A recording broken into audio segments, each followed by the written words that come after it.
Chapter 9 of The House of the Seven Gables by Nathaniel Hawthorne. Read by Nicodemus. Clifford and Phoebe.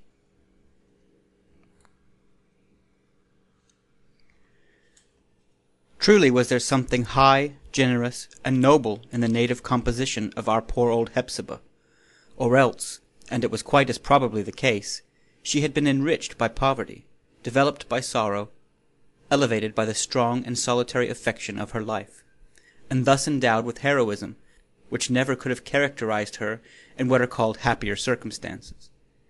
Through dreary years Hepzibah had looked forward, for the most part despairingly, never with any confidence of hope, but always with the feeling that it was her brightest possibility, to the very position in which she now found herself. In her own behalf she had asked nothing of Providence but the opportunity of devoting herself to this brother, whom she had so loved, so admired for what he was or might have been, and to whom she had kept her faith, alone of all the world, wholly, unfalteringly, at every instant, and throughout life. And here, in his late decline, the lost one had come back out of his long and strange misfortune, and was thrown on her sympathy, as it seemed, not merely for the bread of his physical existence, but for everything that should keep him morally alive. She had responded to the call. She had come forward, our poor gaunt Hepzibah, in her rusty silks, with her rigid joints, and the sad perversity of her scowl, ready to do her utmost, and with affection enough, if that were all, to do 100 times as much. There could be few more tearful sights, and heaven forgive us if a smile insist on mingling with our conception of it, few sights with truer pathos in them, than Hepzibah presented on that first afternoon. How patiently did she endeavor to wrap Clifford up in her great warm love, and make it all the world to him, so that he should retain no torturing sense of the coldness and dreariness without. Her little efforts to amuse him, how pitiful, yet magnanimous they were. Remembering his early love of poetry and fiction, she unlocked a bookcase, and took down several books that had been excellent reading in their day. There was a volume of Pope, with The Rape of the Lock in it, and another of the Tatler, and an odd one of Dryden's Miscellanies, all with tarnished gilding on their covers, and thoughts of tarnished brilliancy inside. They had no success with Clifford. These and all such writers of society, whose new works glow like the rich texture of a just-woven carpet, must be content to relinquish their charm, for every reader, after an age or two, and could hardly be supposed to retain any portion of it for a mind that had utterly lost its estimate of modes and manners. Hepzibah then took up Rasselas, and began to read of the Happy Valley, with the vague idea that some secret of a contented life had there been elaborated, which might at least serve Clifford and herself for this one day. But the Happy Valley had a cloud over it. Hepzibah troubled her auditor, moreover, by innumerable sins of emphasis, which she seemed to defect without any reference to the meaning. Nor, in fact, did he appear to take much note of the sense of what she read, but evidently felt the tedium of the lecture, without harvesting its profit. His sister's voice, too, naturally harsh, had in the cause of her sorrowful lifetime contracted a kind of croak, which, when it once gets into the human throat, is as ineradicable as sin. In both sexes, occasionally, this lifelong croak, accompanying each word of joy or sorrow, is one of the symptoms of a settled melancholy, and wherever it occurs, the whole history of misfortune is conveyed in its slightest accent. The effect is as if the voice had been dyed black, or, if we must use a more moderate simile, this miserable croak running through all the variations of the voice is like a black silken thread, on which the crystal beads of speech are strung, and whence they take their hue. Such voices have put on mourning for dead hopes, and they ought to die and be buried along with them. Discerning that Clifford was not gladdened by her efforts, Hepzibah searched about the house for the means of more exhilarating pastime. At one time her eyes chanced to rest on Alice Pyncheon's harpsichord. It was a moment of great peril, for despite the traditionary awe that had gathered over this instrument of music, and the dirges which spiritual fingers were said to play on it, The devoted sister had solemn thoughts of thrumming on its chords for Clifford's benefit, and accompanying the performance with her voice. Poor Clifford! Poor Hepzibah! Poor harpsichord! All three would have been miserable together. By some good agency, possibly by the unrecognized interposition of the long-buried Alice herself, the threatening calamity was averted. But the worst of all, the hardest stroke of fate for Hepzibah to endure, and perhaps for Clifford too, was his invincible distaste for her appearance. Her features, never the most agreeable, and now harsh with age and grief, and resentment against the world for his sake. Her dress, and especially her turban, the queer and quaint manners which had unconsciously grown upon her in solitude, such being the poor gentlewoman's outward characteristics, it is no great marvel, although the mournfulest of pities, that the instinctive lover of the beautiful was fain to turn away his eyes. There was no help for it. It would be the latest impulse to die within him. In his last extremity, the expiring breath stealing faintly through Clifford's lips, he would doubtly press Hepzibah's hand in fervent recognition of all her lavished love, and close his eyes, but not so much to die, as to be constrained to look no longer on her face. Poor Hepzibah!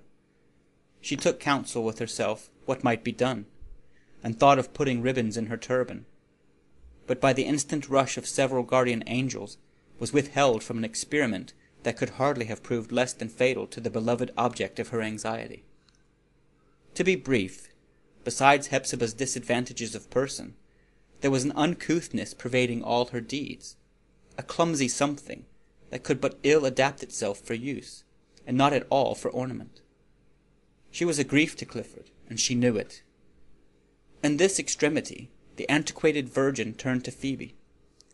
No grovelling jealousy was in her heart. Had it pleased heaven to crown the heroic fidelity of her life by making her personally the medium of Clifford's happiness, it would have rewarded her for all the past, by a joy with no bright tints, indeed, but deep and true, and worth 1,000 gayer ecstasies. This could not be. She therefore turned to Phoebe, and resigned the task into the young girl's hands. The latter took it up cheerfully, as she did everything, but with no sense of a mission to perform, and succeeding all the better for that same simplicity. By the involuntary effect of a genial temperament, Phoebe soon grew to be absolutely essential to the daily comfort, if not the daily life, of her two forlorn companions. The grime and sordidness of the house of the Seven Gables seemed to have vanished since her appearance there. The gnawing tooth of the dry rot was stayed among the old timbers of its skeleton frame. The dust had ceased to settle down so densely from the antique ceilings upon the floors and furniture of the rooms below. Or at any rate, there was a little housewife as light-footed as the breeze that sweeps a garden walk, gliding hither and thither to brush it all away. The shadows of gloomy events that haunted the else lonely and desolate apartments, the heavy, breathless scent which death had left in more than one of the bedchambers, ever since his visits of long ago, these were less powerful than the purifying influence scattered throughout the atmosphere of the household by the presence of one youthful, fresh, and thoroughly wholesome heart. There was no morbidness in Phoebe. If there had been, the old pension house was the very locality to ripen it into incurable disease. But now her spirit resembled, in its potency, a minute quantity of ottar of rose in one of Hepzibah's huge, iron-bound trunks, diffusing its fragrance through the various articles of linen and wrought lace, kerchiefs, caps, stockings, folded dresses, gloves, and whatever else was treasured there. As every article in the great trunk was the sweeter for the rose scent, so did all the thoughts and emotions of Hepzibah and Clifford, sombre as they might seem, acquire a subtle attribute of happiness from Phoebe's intermixture with them. Her activity of body, intellect, and heart impelled her continually to perform the ordinary little toils that offered themselves around her, and to think the thought proper for the moment, and to sympathize, now with the twittering gaiety of the robins in the pear-tree, and now to such a depth as she could with Hepzibah's dark anxiety, or the vague moan of her brother. This facile adaptation was at once the symptom of perfect health and its best preservative. A nature like Phoebe's has invariably its due influence, but is seldom regarded with due honor. Its spiritual force, however, may be partially estimated by the fact of her having found a place for herself amid circumstances so stern as those which surrounded the mistress of the house, and also by the effect which she produced on a character of so much more mass than her own. For the gaunt, bony frame and limbs of Hepzibah, as compared with the tiny lithesomeness of Phoebe's figure, were perhaps in some fit proportion with the moral weight and substance, respectively, of the woman and the girl. To the guest, to Hepzibah's brother, or cousin Clifford, as Phoebe now began to call him, she was especially necessary. Not that he could ever be said to converse with her, or often manifest in any other very definite mode his sense of a charm in her society. But if she were a long while absent, he became pettish and nervously restless, pacing the room to and fro with the uncertainty that characterized all his movements, or else would sit broodingly in his great chair, resting his head on his hands, and evincing life only by an electric sparkle of ill humor whenever Hepzibah endeavored to arouse him. Phoebe's presence, and the contiguity of her fresh life to his blighted one, was usually all that he required. Indeed, such was the native gush and play of her spirit, that she was seldom perfectly quiet and undemonstrative, any more than a fountain ever ceases to dimple and warble with its flow. She possessed the gift of song, and that too so naturally that you would as little think of inquiring whence she had caught it, or what master had taught her, as of asking the same questions about a bird, in whose small strain of music we recognize the voice of the Creator as distinctly as in the loudest accents of his thunder. So long as Phoebe sang, she might stray at her own will about the house. Clifford was content whether the sweet airy homeliness of her tones came down from the upper chambers, or along the passageway from the shop, or was sprinkled through the foliage of the pear-tree inward from the garden with the twinkling sunbeams. He would sit quietly with the gentle pleasure gleaming over his face, brighter now, and now a little dimmer, as the song happened to float near him, or was more remotely heard. It pleased him best, however, when she sat on a low footstool at his knee. It is perhaps remarkable, considering her temperament, that Phoebe oftener chose a strain of pathos than of gaiety. But the young and happy are not ill-pleased to temper their life with a transparent shadow. The deepest pathos of Phoebe's voice and song, moreover, came sifted through the golden texture of a cheery spirit, and was somehow so interfused with the quality thence acquired, that one's heart felt all the lighter for having wept at it. Broad mirth in the sacred presence of dark misfortune would have jarred harshly and irreverently with the solemn symphony that rolled its undertone through Hepzibah's and her brother's life. Therefore it was well that Phoebe so often chose sad themes, and not amiss that they ceased to be so sad while she was singing them.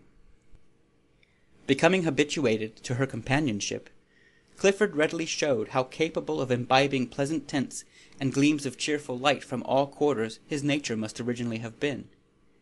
He grew youthful while she sat by him. A beauty not precisely real, even in its utmost manifestation, and which a painter would have watched long to seize and fix upon his canvas, and after all in vain. Beauty, nevertheless, that was not a mere dream, would sometimes play upon and illuminate his face. It did more than to illuminate. It transfigured him with an expression that could only be interpreted as the glow of an exquisite and happy spirit. That grey hair and those furrows, with their record of infinite sorrow so deeply written across his brow, and so compressed as with a futile effort to crowd in all the tale, that the whole inscription was made illegible. These, for the moment, vanished. An eye at once tender and acute might have beheld in the man some shadow of what he was meant to be. Anon, as age came stealing, like a sad twilight, back over his figure, you would have felt tempted to hold an argument with destiny, and affirm that either this being should not have been made mortal, or mortal existence should have been tempered to his qualities. There seemed no necessity for his having drawn breath at all. The world never wanted him, but as he had breathed, it ought always to have been the balmiest of summer air. The same perplexity will invariably haunt us with regard to natures that tend to feed excessively upon the beautiful, let their earthly fate be as lenient as it may. Phoebe, it is probable, had but a very imperfect comprehension of the character over which she had thrown so beneficent a spell. Nor was it necessary. The fire upon the hearth can gladden a whole semicircle of faces round about it, but need not know the individuality of one among them all. Indeed, there was something too fine and delicate in Clifford's traits to be perfectly appreciated by one whose sphere lay so much in the actual as Phoebe's did. For Clifford, however, the reality and simplicity and thorough homeliness of the girl's nature were as powerful a charm as any that she possessed. Beauty, it is true, and beauty almost perfect in its own style, was indispensable. Had Phoebe been coarse in feature, shaped clumsily, of a harsh voice, and uncouthly mannered, she might have been rich with all good gifts beneath this unfortunate exterior, and still, so long as she wore the guise of woman, she would have shocked Clifford and depressed him by her lack of beauty. But nothing more beautiful, nothing prettier at least, was ever made than Phoebe.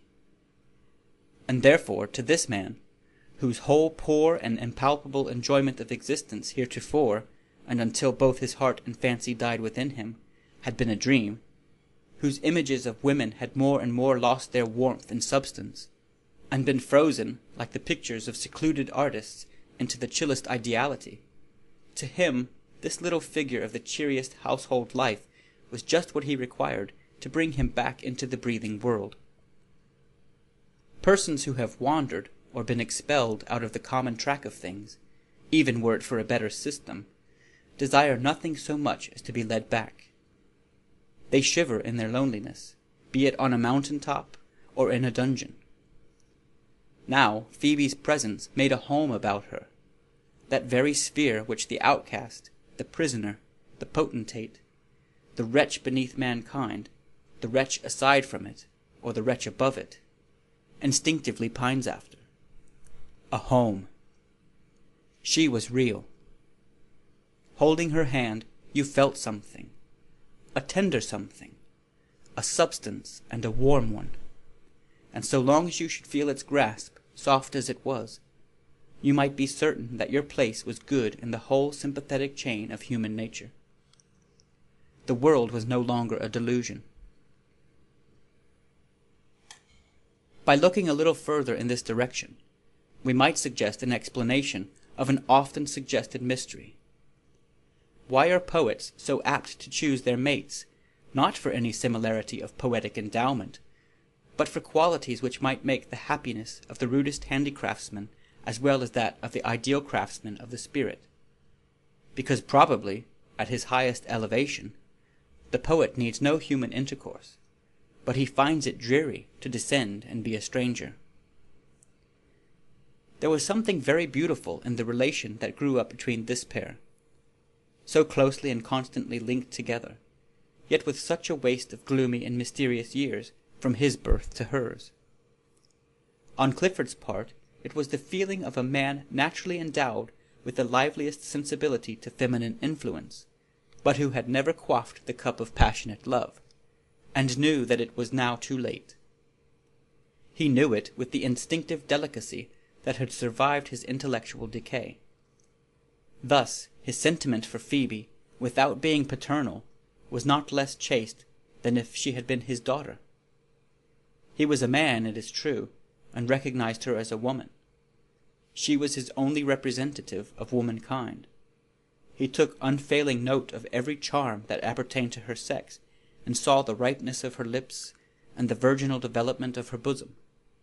All her little womanly ways, budding out of her like blossoms on a young fruit-tree, had their effect on him, and sometimes caused his very heart to tingle with the keenest thrills of pleasure.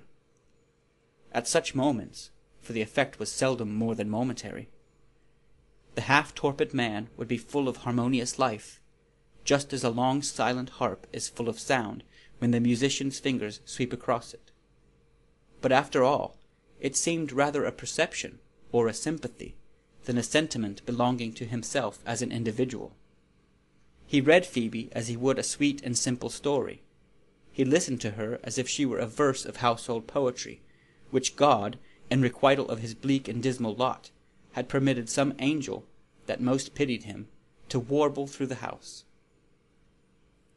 She was not an actual fact for him, but the interpretation of all that he lacked on earth brought warmly home to his conception, so that this mere symbol, or life-like picture, had almost the comfort of reality. But we strive in vain to put the idea into words. No adequate expression of the beauty and profound pathos with which it impresses us is attainable. This being, made only for happiness, and heretofore so miserably failing to be happy, his tendencies so hideously thwarted, that some unknown time ago, the delicate spring of his character, never morally or intellectually strong, had given way, and he was now imbecile. This poor, forlorn voyager from the islands of the blest, in a frail bark, on a tempestuous sea, had been flung by the last mountain wave of his shipwreck into a quiet harbor. There, as he lay more than half lifeless on the strand, the fragrance of an earthly rosebud had come to his nostrils, and as odors will, had summoned up reminiscences or visions of all the living and breathing beauty amid which he should have had his home. With his native susceptibility of happy influences, he inhales the slight, ethereal rapture into his soul, and expires. And how did Phoebe regard Clifford? The girl's was not one of those natures which are most attracted by what is strange and exceptional in human character. The path which would best have suited her was the well-worn track of ordinary life. The companions in whom she would most have delighted were such as one encounters at every turn. The mystery which enveloped Clifford, so far as it affected her at all, was an annoyance, rather than the piquant charm which many women might have found in it. Still, her native kindliness was brought strongly into play, not by what was darkly picturesque in his situation, nor so much even by the finer graces of his character, as by the simple appeal of a heart so forlorn as his to one so full of genuine sympathy as hers. She gave him an affectionate regard, because he needed so much love, and seemed to have received so little. With a ready tact, the result of ever active and wholesome sensibility, she discerned what was good for him, and did it. Whatever was morbid in his mind and experience she ignored, and thereby kept their intercourse healthy, by the incautious, but as it were heaven-directed freedom of her whole conduct.